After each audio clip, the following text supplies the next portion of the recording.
բռնել մարդու քաղաքացու թևերից ու թքել այդ քաղաքացու դեմքին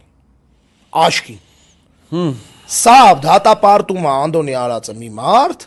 որը արել է այդ գործողությունը երես պաշտություն գիտես վաղը մեսօր ինչ ալնելու այդի այդ ալեն կոչված ելնելու ասի ես դատապարտում եմ հողերի հանձնման գործընթացը սա եթե դավաճանություն չի ինչա խստորեն դատապարտում եմ Նիկոլ Փաշինյանը ոչ միայն պետքա ցմահ ազատազրկվի այլ եթե մի քիչ երկար մտածենք կարելի է այդ մորատորիումը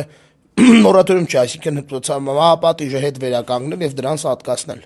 Հետո գիտես չէ ֆեյքերով սկսելու են տարածել որ իրականում Ալենը միշտ Ալենը կամ մեկը կարող լինի կարող Ալենը չլինի դա ուրիշ մեկը լինի ով որ պետք է դուրս գա այդ գաղջի մեջից ու տես փորձի ձևանալ բան ասի ես միշտ ներքին ընդդիմություն եմ եղել ասել եմ մի տու հողերը արա մի տու հողերը գնացել եմ չափալախ եմ տվել ախրանես կանչել եմ ձերքերը օրորել թքել եմ վրան Աշոտիկի նման Աշոտիկի խնդրում եմ լացրել մի փախեք